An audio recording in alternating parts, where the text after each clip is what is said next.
28th of July, 1986, a Monday morning, Fulham, southwest London. A 25-year-old estate agent named Suzy Lamplugh left her office at Sturgis Estate Agents on the Fulham Road. She was going to show a house. The property was at 14 Shorrolds Road. The client's name was recorded in her diary as Mr. Kipper. She never came back. Her car was found later that day, parked in Stevenage Road, half a mile from the property she had gone to show. Her handbag was inside. Her keys were inside. Her purse was inside. Everything she would need to get home was inside that car. And Suzy Lamplugh was gone. She has never been found. Not her body, not her remains, not a single confirmed trace of what happened to her after she left that office on the Fulham Road at 12:45 on a Monday lunchtime in July of 1986. 38 years. No body. No confirmed suspect ever charged with her disappearance. No answer. Just a diary entry. A name. Mr. Kipper. And a young woman who went to do her job. And never came home.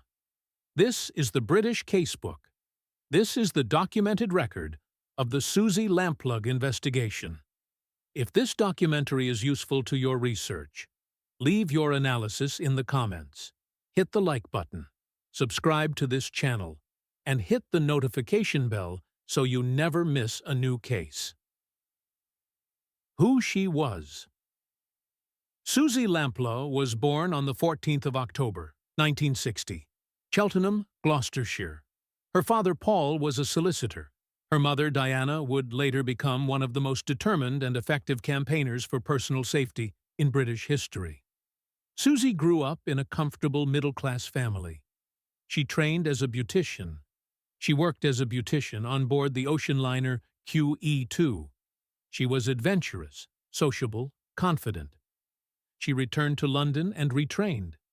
She joined Sturgis Estate Agents in Fulham. She was good at her job, popular with colleagues, described by everyone who knew her as vivacious, full of life. The kind of person who made every room she walked into brighter. She was 25 years old. She had her whole life ahead of her. On the 28th of July, 1986, she drove to work, dealt with morning appointments. At 12:45, she left the office. She told a colleague she was going to show a house. She did not return for lunch. She did not return at all. The last known movements. The documented timeline of Suzy Lamplugh's last known movements is precise up to a point. Then it ends. 12:45. She leaves the Sturgis office on the Fulham Road.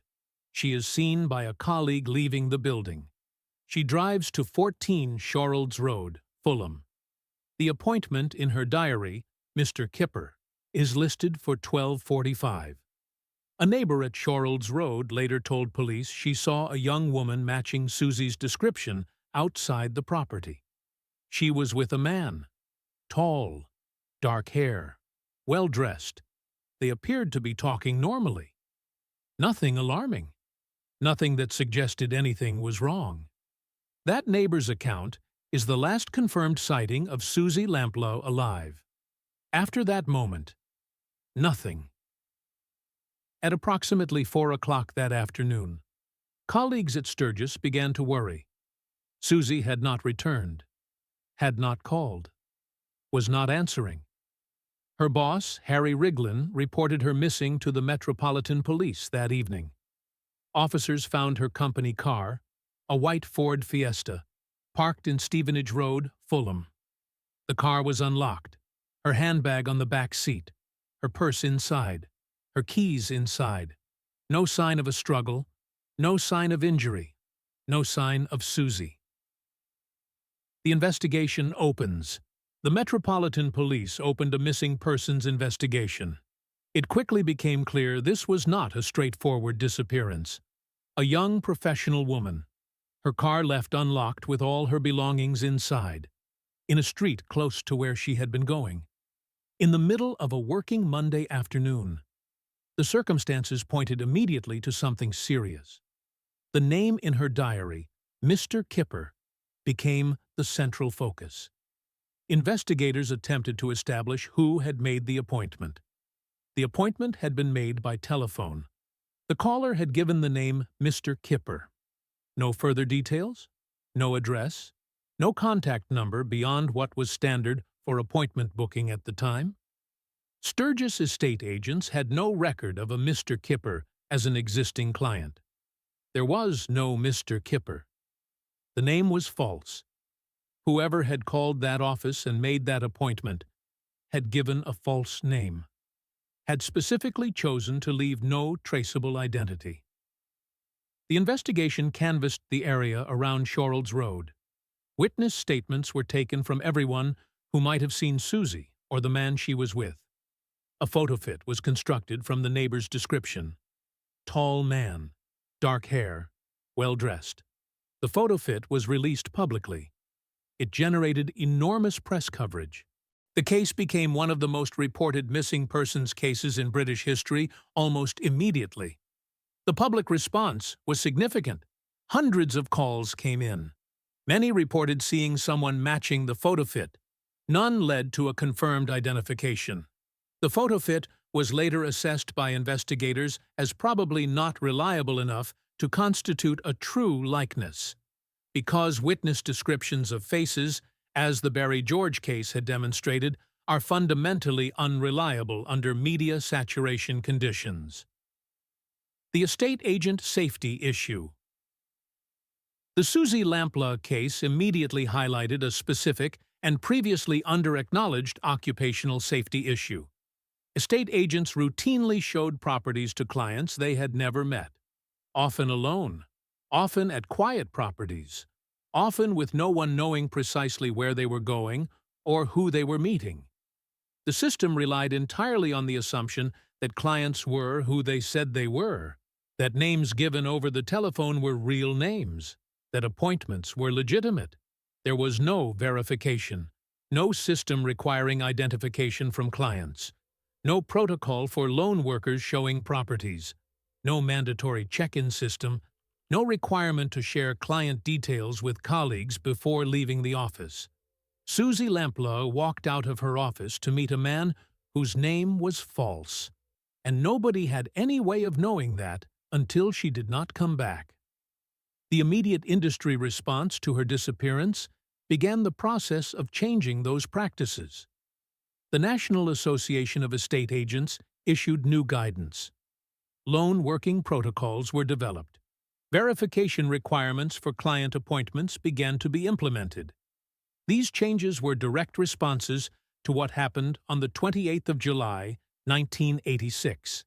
They came too late for Suzy. Presumed dead, and the trust that followed. In 1994, 8 years after her disappearance, Suzy Lamplugh was formally declared dead. Presumed killed on the 28th of July, 1986. Her body had not been found. No suspect had been charged. But the legal presumption of death was made. Her death certificate listed the cause of death as unknown. Her parents, Paul and Diana Lamplugh, had spent the years since her disappearance doing something extraordinary. They had channeled their grief into action. In 1986, in the immediate aftermath of Suzy's disappearance, Diana Lamplugh founded the Suzy Lamplugh Trust, a charity dedicated to personal safety, particularly for lone workers, particularly for women. The trust developed practical safety guidance, training programs, policy advocacy, research into violence against lone workers and women in public spaces. It became, and remains, one of the most significant personal safety organizations in Britain. Diana Lamplugh was awarded an OBE for her work. She campaigned for over 30 years. She died in 2017. She never knew what happened to her daughter. She never knew who Mr. Kipper was. She spent her entire adult life after 1986 working to ensure that what happened to Suzy would not happen to others. That work is her legacy, and it is Suzy's. The cold case and the name that changed everything. For decades, the Suzy Lamplugh investigation remained officially open but effectively inactive. The original investigation had not identified a confirmed suspect. The photo fit had not produced a charged individual. The name Mr. Kipper had not been traced to a real person. Then, in 2010, a name entered the investigation that changed its entire direction. Christopher Halliwell, a taxi driver from Swindon. In March of 2011, Halliwell was arrested by Detective Superintendent Steve Fulcher in connection with the disappearance of a young woman named Sian O'Callaghan. Sian O'Callaghan had gone missing after a night out in Swindon in March of 2011. Fulcher identified Halliwell as a suspect through an extraordinary piece of detective work involving analysis of mobile phone data and taxi records. He confronted Halliwell directly. Halliwell led Fulcher to Sian O'Callaghan's body. And then, in what became one of the most controversial moments in the case, Halliwell led Fulcher to a second location, where the remains of a second woman were found. Becky Godden Edwards, a young woman who had gone missing years earlier. Halliwell confessed to both killings. At that moment, Steve Fulcher faced a critical decision. He had a double murderer confessing. He had bodies. He had evidence. But he had not followed the correct legal procedures for interviewing a suspect under caution. He had not suspended the interview and taken Halliwell to a police station. He had obtained the confessions outside the framework of the Police and Criminal Evidence Act. The legal consequence was devastating. The confessions were ruled inadmissible. The prosecution of Halliwell for the murder of Becky Godden Edwards initially collapsed. Halliwell was convicted of the murder of Sian O'Callaghan on other evidence. He was eventually convicted of the murder of Becky Godden Edwards in 2016. And Steve Fulcher, the detective who had found the bodies of two murdered women, was disciplined by the Metropolitan Police for his breach of procedure. He resigned. He later wrote a book about the case. He has consistently maintained that he made the right decision in the circumstances. The legal and ethical debate about what Fulcher did, about the tension between procedure and justice, remains genuinely unresolved. Halliwell and Suzy Lamplugh. When Christopher Halliwell was identified as a double murderer, investigators began assessing whether he might be connected to other unsolved cases.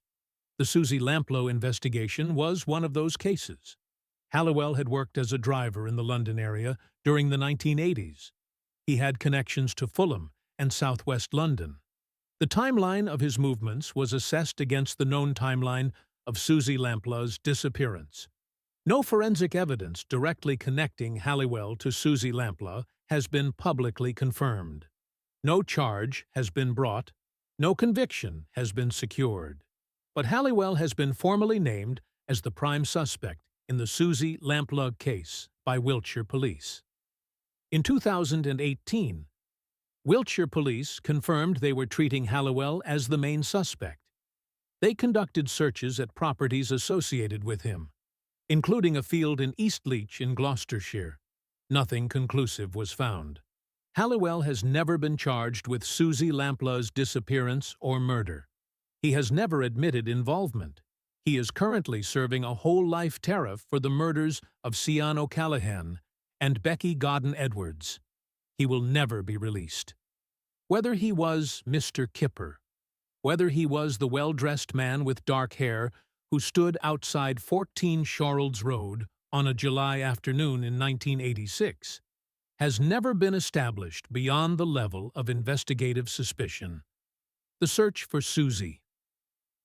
Multiple searches have been conducted over the decades in connection with the Suzy Lamplugh case. Areas of land in Gloucestershire, properties associated with Halliwell, grounds of houses he had connections to. None of these searches have produced confirmed remains. Suzy Lamplugh has never been found. The searches associated with the Halliwell investigation used modern forensic archaeology techniques, ground-penetrating radar, cadaver dogs, systematic excavation of identified areas. None of it produced a confirmed result. Whether Suzy's remains exist in a location investigators have not yet identified, whether they were disposed of in a way that has made recovery impossible, whether the answer lies somewhere that has not yet been searched, nobody can say. The case remains open. The investigative legacy. The Suzy Lamplugh case produced specific and lasting changes in British policing and professional practice.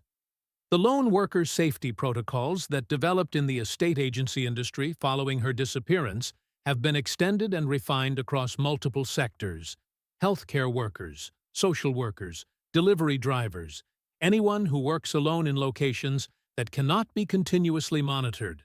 The Suzy Lamplugh Trust has been central to this work for over 30 years. The case also contributed to the development of missing persons investigation protocols. The specific circumstances of Suzy's disappearance, a planned meeting with an unverified client, the false name, the car left with all belongings, drove the development of risk assessment frameworks for missing persons investigations. Helping police forces distinguish more quickly between low-risk and high-risk missing persons cases. Allocating resources appropriately from the earliest stages. These frameworks have been applied in subsequent cases, preventing the kind of delay that can cost critical investigative time in the hours immediately after a high-risk disappearance. Steve Fulcher, the detective who paid a price. The story of Steve Fulcher deserves specific acknowledgement in this documentary. He identified a double murderer. He found the bodies of 2 murdered women. He led Halliwell to confess. And he was disciplined for the way he obtained those confessions. He lost his career. His reputation was damaged. He resigned under pressure. The legal system's response to what he did raises uncomfortable questions about the tension between procedural compliance and practical justice, about whether the rules designed to protect the rights of suspects can sometimes produce outcomes that serve nobody, about whether the system is always right, even when it is technically correct. These questions have never been formally resolved. They remain live and genuine. Fulcher has his defenders.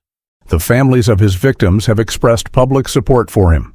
C.N. O'Callaghan's mother, Karen Edwards, has been one of his most vocal supporters. His story is not a simple one. The system that disciplined him is not simply wrong. But the outcome? That a detective who found 2 murder victims paid a professional price while the man who killed them is alive in prison, sits uncomfortably. It should sit uncomfortably. The Truth, 28th of July, 1986. 12:45 in the afternoon, a 25-year-old estate agent left her office on the Fulham Road to show a house. The client's name was Mr. Kipper. She was never seen again. Her body has never been found. No one has ever been charged with her disappearance or murder. Christopher Halliwell has been named as the prime suspect by Wiltshire Police. He has never admitted involvement. He is serving a whole life tariff for 2 other murders. Suzy Lamplugh was 25 years old. She was vivacious and ambitious and full of life. She was doing her job. She deserved to come home. Her mother, Diana, spent the rest of her life working to ensure that what happened to Suzy would not happen to others. She died in 2017, still without an answer. The Suzy Lamplugh Trust continues its work today, in Suzy's name, for everyone who goes to work alone and needs to know that someone is watching out for them. The file is open. The question is open. And somewhere, possibly in a field in Gloucestershire, possibly somewhere else entirely, Suzy Lamplugh is still waiting to be found. This is the British Casebook. The record matters.